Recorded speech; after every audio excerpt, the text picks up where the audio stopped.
Leary speaks in candid yet veiled style when he says, quote, "By this time I felt like I was being initiated into a secret order of Cambridge Illuminati." Frank, Baron of the CIA, smiled at the idea, end quote. And so is the reader supposed to smile, I imagine. Leary's speaking engagements on college campuses in the 80s, engaging in debates with G. Gordon Liddy of Watergate fame, are horribly reminiscent of good cop, bad cop routines. The cognitive dissonance, mind control technique factually employed by behavioral psychologists in public schools, or even the mocking Freemasonic psychodrama which Michael A. Hoffman II alludes to in his brilliant Secret Societies and Psychological Warfare.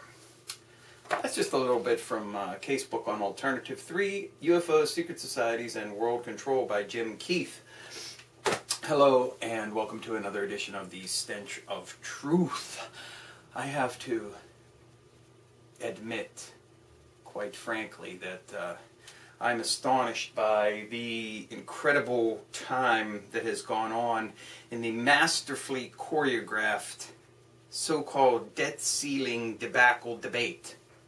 Any good Hollywood director or producer would be extremely gratified and happy with the outcome of this particular melodrama, which is still ongoing. What amazes me is that there are still people who are engaged in the fiasco to the point that they are actually asking questions as to what will be the eventual outcome and what are the dire consequences of U.S. default and all of these other ridiculous things. And I assert to you what I have asserted before, and that is that this is all choreographed and scripted. It is 100% total fucking hogwash. There is a deal. It's already done. It has been done. It's already been set up. It's going to go into place, whether it's done in stages, whether it's done all of a piece. It doesn't really matter. We may end up going into partial default as part of this deal, as part of what has already been scripted and choreographed and designed and put into fucking place by these fucking people. There is no debate. There is no secret thing that they're going to come up with at some point down the road. It's already fucking done.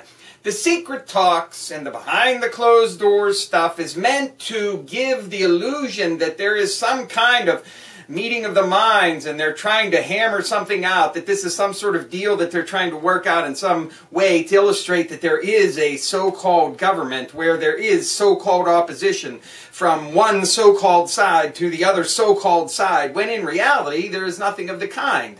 Wall Street dictates, the government does. It's simple as that. They have their various pawns and playthings. Whoever and whatever there is that is talking outside of the paradigm of that control structure is either allowed to do what they're doing or they're encouraged to do what they're doing in order to throw a little monkey wrench into the idea that everything is crafted and choreographed. Make no mistake, there is no fucking mistake, okay? This whole thing is designed and planned, and I guarantee you that whenever anything is finally revealed, if you ever get to see the fucking results of it, because I find it absolutely staggering to my mind that there aren't people so fucking fed up and sick to death with the idea that anything of this sort is going on in secret, so that we don't even have any fucking idea what they're talking about. That's, of course, taking into account that anything is real that's going on here, that there is real debate. I'm just going to accept that as reality for a second, for all of the dumb, stupid fucking people out there who refuse to accept the fact that everything you see in politics is completely fucking scripted, wrote out, in advance. It has a script, it has a play line, it has a storyline. It's all fucking worked out. So if you don't believe that, if you believe there is really, one party and another party, and they actually, you know, have to try to come up with some kind of answer, and they bicker and fight for real and try to come up with so-called solutions, then why aren't you fucking pissed off that these people who are talking about the future of the United States fucking economy and the world are doing any of this in fucking secret? Stupid fucks! You can't even grasp the cognitive dissonance in your own fucking brain! For those of you who get it, you should realize by now that everything is scripted and planned. And whatever is finally revealed will reveal exactly what Wall Street wants it to reveal. And that is that the quote-unquote job creators, who shouldn't be taxed more, like hedge fund operators, like Paulson, at the Paulson hedge fund, who makes $8 billion a year, well, he shouldn't be taxed any more than the 18% that he's taxed now. Meanwhile, I'm taxed at over 30%. Because somehow, him running a hedge fund creates jobs. And you see how ludicrous that is. How utterly and completely ludicrous. And to say that taxing corporations more, because they're the ones that create jobs, is the most idiotic and insane thing that I've ever heard in my life. But this is the script. This is the script that the horrible, evil, right-wing Republicans are sent to throw out there. Because all you have to do is look at reality. But, of course, reality doesn't enter into this. What you see in reality is corporations taking advantage of low tax rates here, widely regarded as being amongst the lowest in the developed world, to ship jobs overseas. And then you have the idiotic, stupid, fucking assholes who can't get it through their fucking skulls when they're handed the ridiculous fucking rhetoric that it's the unions. The unions are making all the jobs go overseas because the unions, they want all the money and stuff. If you can't understand that unionism is dead in this country, and unions have absolutely no fucking influence whatsoever, can you look at Wisconsin? Can you look at Ohio? Can you look at the wholesale firing of teachers up in, where was it, New Hampshire, I think? Can you look at Florida? Can you look at every state around the fucking country? Instead of believing the stupid bullshit that someone's hammering into your fucking stupid fucking head, look at reality. Unions have no fucking power. None. And they haven't for a long time. So it's not the unions driving the jobs overseas, it's the corporations, because the bottom line for them is profit. Pure and simple. And they have no responsibility to live up to any kind of community standards or do anything else. So the reality is what you see. The reality is that greedy corporations send jobs overseas while taking advantage of everything that this country offers them. It's the same thing I've told you before, time and time and time again.